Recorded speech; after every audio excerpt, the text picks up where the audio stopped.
Y así te damos la cordial bienvenida a nuestro programa Palabras de Vida Eterna.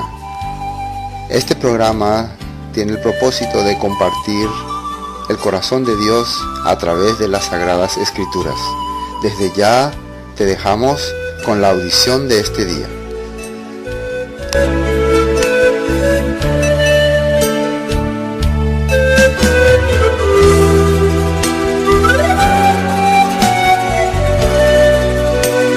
Evangelio según San Lucas.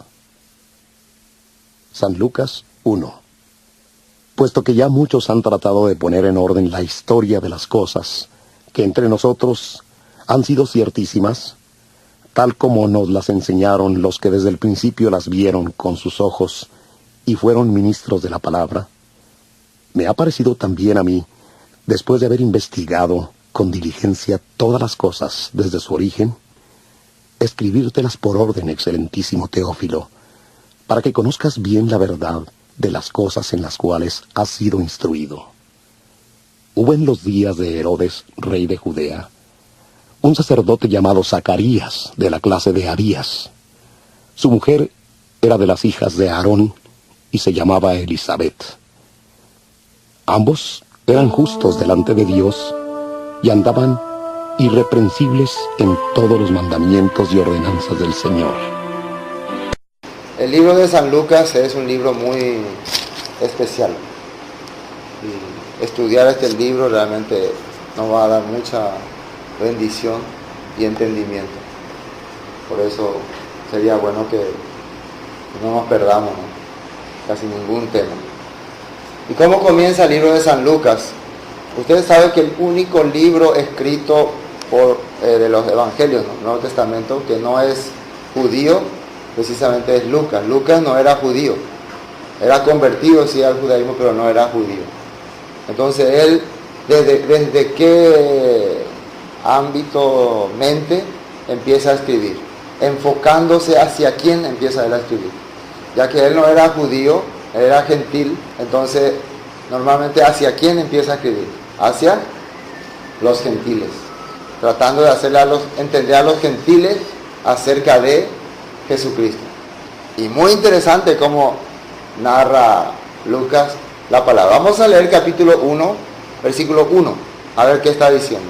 Y vamos a entender muy bien, porque ahí está la clave de todo lo que uno hace estudiando la Biblia. 1:1. Puesto que ya muchos han tratado de poner en orden la historia de las cosas que entre nosotros han sido ciertísimas. ¿Quién está hablando? ¿Quién? Lucas. Lucas mismo está hablando. Tal como nos lo enseñaron los que desde el principio lo vieron con sus ojos y fueron ministros de la palabra. ¿De quién está hablando? De los apóstoles, de los que lo vieron. ¿Que vieron qué cosa? Porque Lucas no vio a Jesucristo. Él solamente escuchaba, él es un investigador.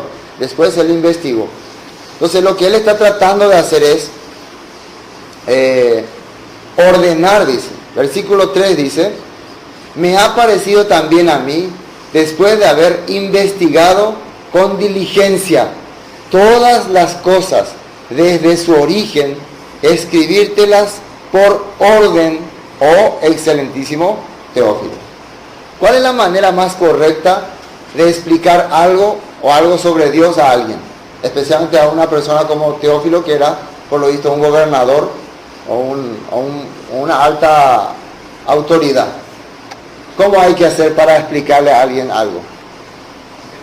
Investigando por orden, para que lo que estés explicando no sea solamente tu punto de vista, sino realmente sea el punto de vista exacto y correcto.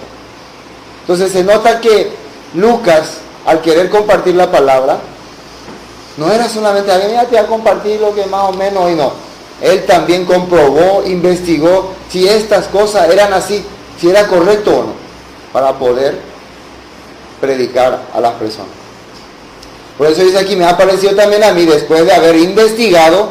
¿Qué significa investigado? ¿Alguien conoce esa palabra? Investigado, ¿qué puede significar? Estudiar, averiguar, consultar, preguntar, sacar otros datos. Eso es investigador. Entonces muchas veces las personas dicen algo, pero así es tal cosa, sin antes haber investigado, sin antes haber analizado ni estudiado. Simplemente lo dicen nomás porque así es y porque mi abuelita así me enseñó. Así ya creen y así ya está. ¿Es así o no es así?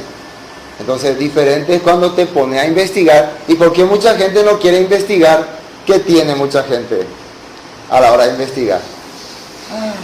Como decía ese Jaimito de cartero, quiere evitar la fatiga, le da flojera y no quiere investigar.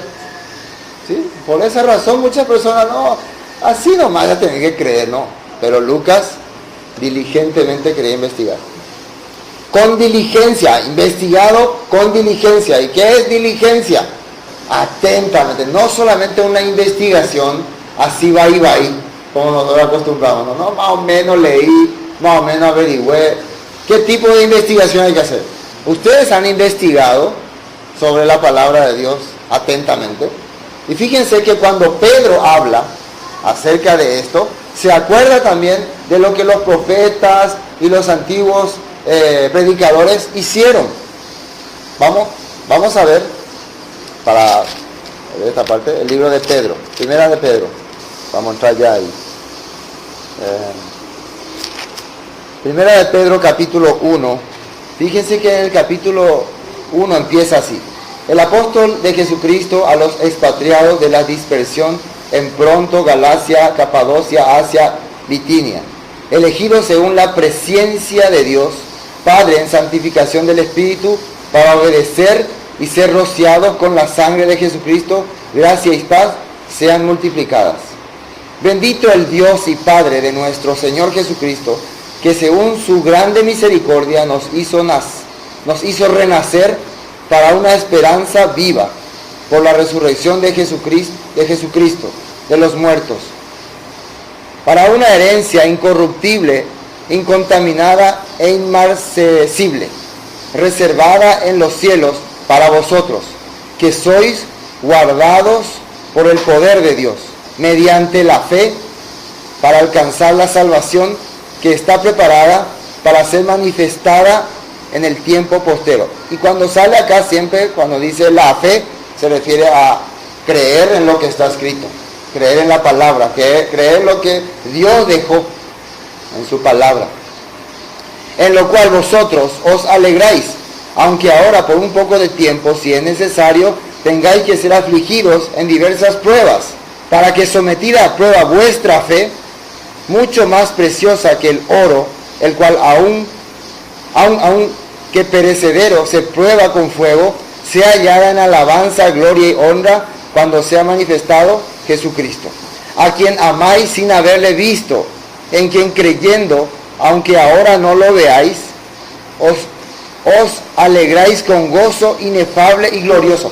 Esta es la característica que tiene el que por la fe encontró la salvación en Jesucristo. Está contento, está feliz, está alegre, no porque le va bien en la vida, no porque humanamente le dan todo el gusto y el placer, sino porque realmente en la palabra, en la escritura, encuentra a Jesucristo, la salvación, la resurrección de los muertos. Por eso está feliz.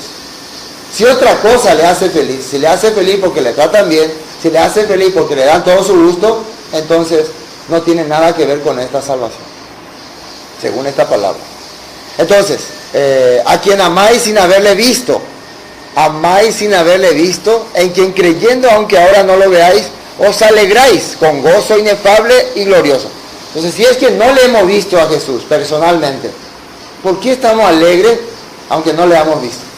¿Por qué estamos felices, contentos? ¿Cómo es que Jesucristo puede transmitir esa felicidad en nosotros? ¿De qué manera transmite esa felicidad? Por la palabra. Entonces, aunque no le vemos físicamente, cada vez que nosotros buscamos, escudriñamos su palabra, podemos encontrarnos con él. Y por eso produce gozo y alegría en nuestro corazón. Y ahora sí, versículo 9, obteniendo el fin de vuestra fe, que es la salvación de vuestras almas. El fin. Cuando sale acá el fin de vuestra fe, se refiere al propósito o objetivo que tenemos al leer y al creer la palabra de Dios. No es simplemente ser sabios y entendidos o ser religiosos, sino el fin de vuestra fe es la salvación de vuestras almas. Por eso es que tenemos alegría en la palabra, en la escritura. Entonces, ¿cómo es que se encontró y se consiguió y se confirmó esta salvación tan grande que hoy tenemos? Y acá está escrito: los profetas que profetizaron de la gracia destinada a vosotros, inquirieron y diligentemente indagaron acerca de esta salvación. ¿Será que ellos simplemente escucharon, mira, cree esta palabra y sos salvo? ¿Así? Vos tenés que creer nomás, ya sos salvo. Vení, arrodillate acá, hacer una confesión y sos salvo. ¿Será que así ellos creyeron? No.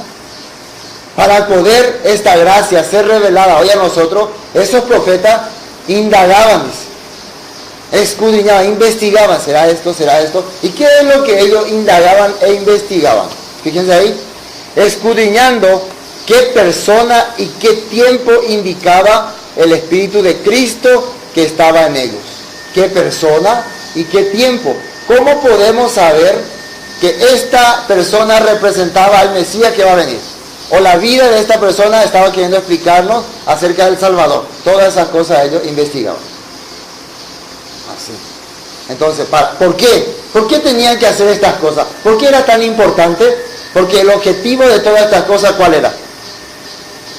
La salvación de nuestra alma. Entonces, ¿será que la salvación de nuestra alma era algo, una cosa sin importancia? ¿No era tan valioso? ¿O era algo muy importante? Entonces, si era algo muy importante, ¿por qué es que muchas personas no le dan tanto interés a escudriñar, a investigar, a averiguar sobre esta salvación? Sino simplemente, no, yo creí así, ya está, con eso me conformo. Lo que me dijeron 2, 3 pastores, o lo que escuché de tal parte, o hace años, con eso ya estoy satisfecho. ¿Por qué?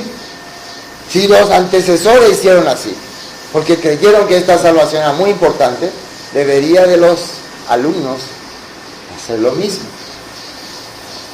O esto terminó ahí. Si es que ellos hicieron así, ¿qué es lo que Pedro está explicando ahora? Esto hicieron así para que nosotros podamos creer realmente que esta es la verdad, para que sus escritos tengan validez y tengan poder, y en sus escritos se manifieste el espíritu del Mesías. Para eso, para que cuando ellos escriban algo no sea simplemente teoría humana. Por eso ellos, ¿será que lo que estoy hablando tiene algo que ver con Cristo, con el Salvador? Así ellos hacían, para dejar escrito ahí. Se inspiraban, buscaban, investigaban. Eso hacían. Ahora Lucas, volvamos a Lucas, capítulo 1. Ahora Lucas, ¿qué está haciendo? Para compartir con Teófilo, así nomás vení, Teófilo, te iba a predicar así. Jesús nació, murió y resucitó, y vos tenés que arrodillarte ahora y hacer esta confesión y ya vas a ser salvo. ¿Así tienen que hacer? No.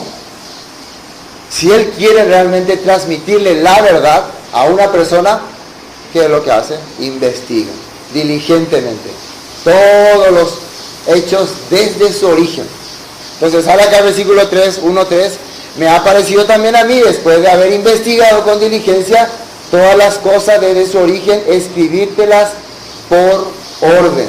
De ahí que es importante nosotros no acostumbrarnos a sacar un versículo de acá, un versículo de ahí, un versículo de ahí, un versículo de ahí, para hacer un tema, sino realmente ir por orden.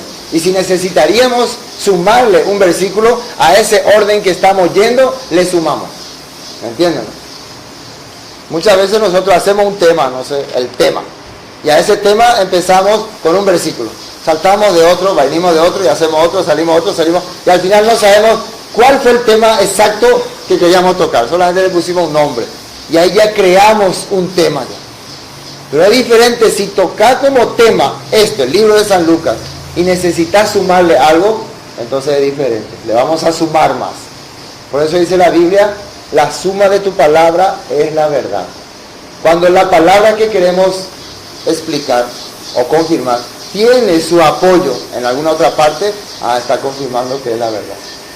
Por eso Lucas quería con la verdad transmitirle a su amigo Teófilo la enseñanza de Cristo. Entonces, Muchas personas quieren predicar. Algunos me dicen, yo no puedo predicar. Entonces, ¿el problema cuál sería?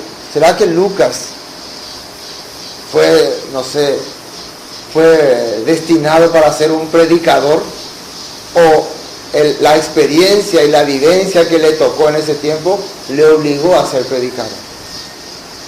Porque estando él acompañando a un gran apóstol como el apóstol Pablo, él podía ver la obra de Dios y el trabajo de Dios.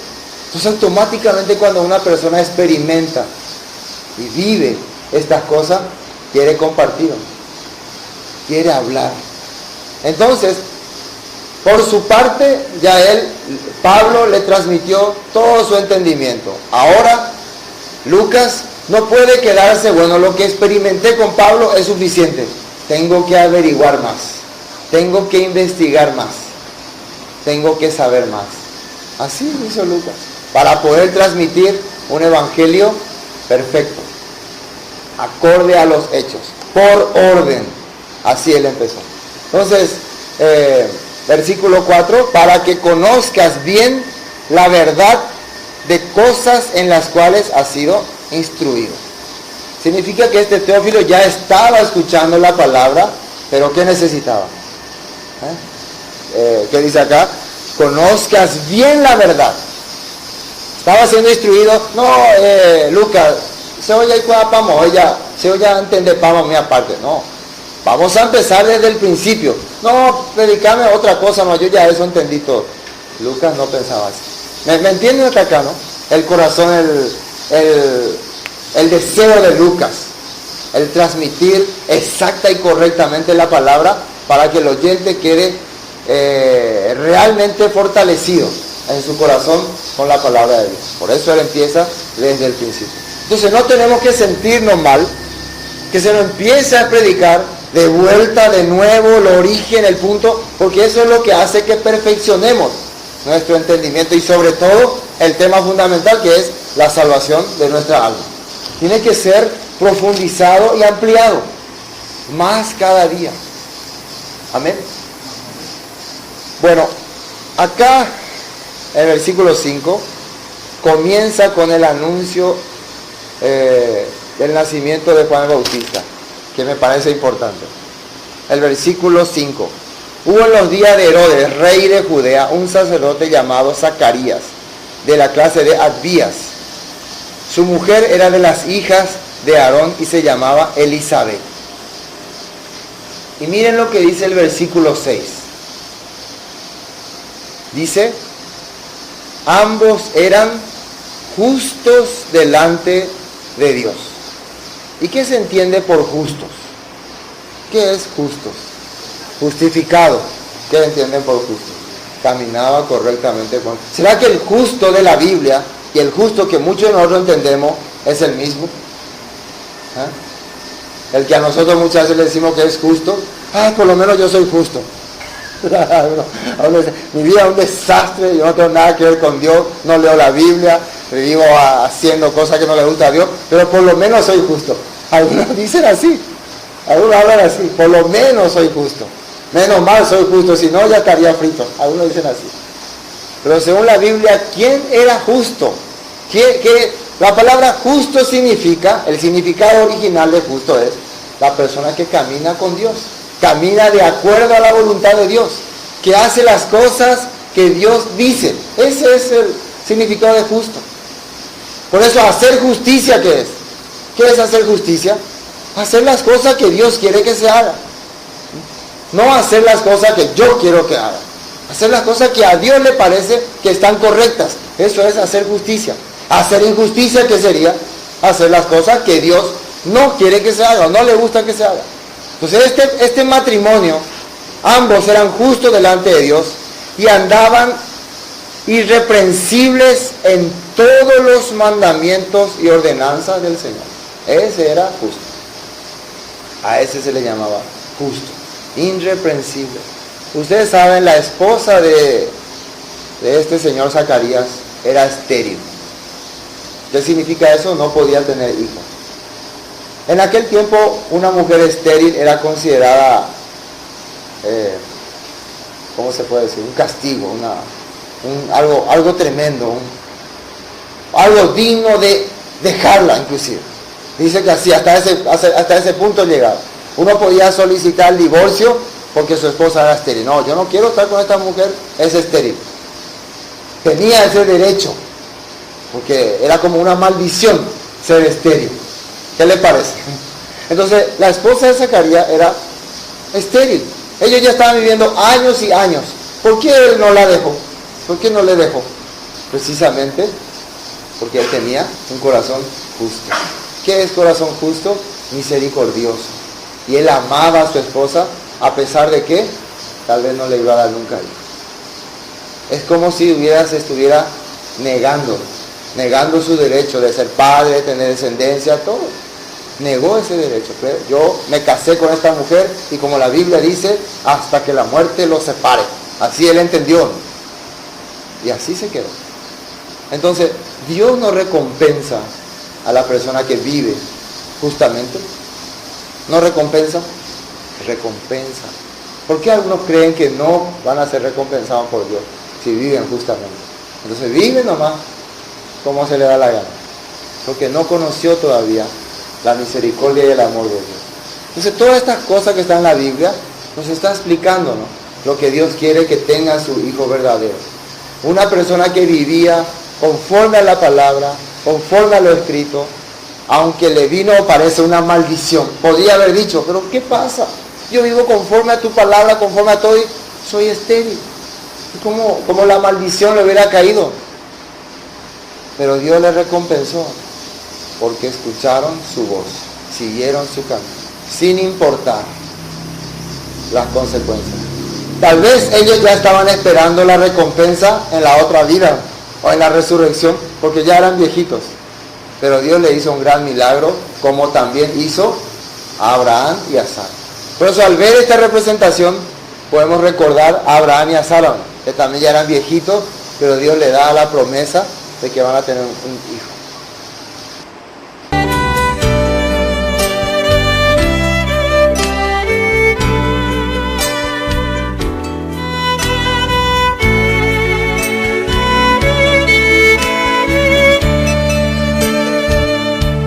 Esto fue Palabras de Vida Eterna.